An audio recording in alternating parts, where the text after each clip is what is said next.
نام حکام شریعت فقہ حنفی سے متعلق مسائل کے ساتھ آپ کی خدمت میں حاضر ہے۔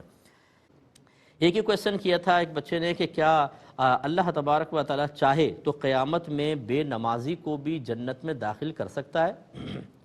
تو یہ بڑا بھولا بھالا سا کویسچن تھا، میں نے شامل کیا اور پھر اس لیے میں نے اس کو لیا کہ اس کا مطلب یہ ہوا کہ دیکھیں ہم اپنے عقائد کو اچھی طریقے سے نہیں جانتے،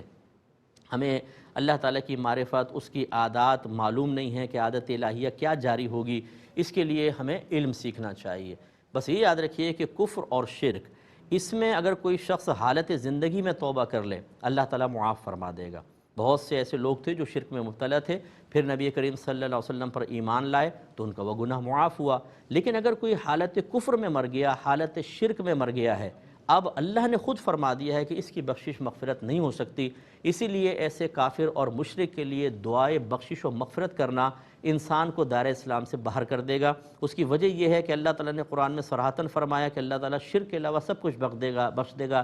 شرک کو نہیں بخشے گا، یعنی جو شرک کرتا ہوا مر گیا پھر زندگی میں تو بخش دے گا تو اس کو نہیں بخشے گا۔ اور اگر آپ اس کے لیے دعائے بخشش و مغفرت کر رہے ہیں تو اس کا مطلب ہے کہ آپ کا ذہن یہ ہے کہ اس کی مغفرت ہو سکتی ہے، اس کی بخشش ہو سکتی ہے۔ اب یہ جو آپ کا ایک عقیدہ یا آپ کا نظریہ ہوا وہ اللہ کے حکم کے خلاف ہوا، جس سے ظاہر ہوا کہ آپ کو اللہ تعالیٰ کی اس خبر پر اعتماد نہیں ہے، آپ اس کے بارے میں کم از کم شک میں ہیں، اور اللہ کے صریح حکم پر کوئی شک کا اظہار کرے، عملی طور پر یہ ثابت کر دے کہ میں اس کو مشکوک سمجھتا ہوں، وہ دائرہ اسلام سے خارج ہو جائے گا، لہٰذا ایسا آدمی دائرہ اسلام سے نکل گیا۔ باقی یاد رکھیں کتنا ہی بڑا گناہ کبیرہ کیوں نہ ہو، حتیٰ کہ خودکشی بھی، اس سے انسان دائرہ اسلام سے باہر نہیں نکلتا، اور یہ اللہ کی مشیت پر موقوف ہے۔ چاہے تو ایک آدمی زمین سے آسمان تک گناہوں کو بھر دے، اللہ تعالیٰ بخش دے اس کو اور جنت میں داخل کر دے،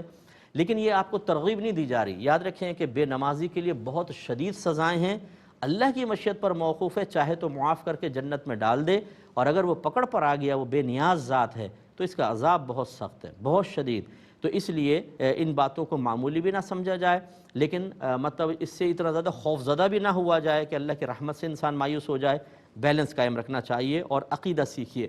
اگر آپ مسلمان گھرانے میں پیدا ہوئے ہیں تو اس کا مطلب ہرگز یہ نہیں ہے کہ آپ کو اب عقیدہ نہیں سیکھنا ہے۔ اگر کوئی ڈاکٹر کے گھر میں پیدا ہو اور کہے کہ جی میرے تو ابا، میرے دادا، میرے چاچا سب ڈاکٹر ہیں تو میں بھی ڈاکٹر، بھائی یہ کیسے آپ ڈاکٹر؟ آپ پڑھے ہیں، آپ کو سب کچھ وہ کرنا پڑے گا جو آپ کے بڑوں نے کیا، تب کہیں جا کے آپ صحیح ڈاکٹر بنیں گے۔ ہمارے ہاں مسلمان گھرانے میں پیدا ہوتے ہیں، بولتے ہیں استاد مسلمان ہیں،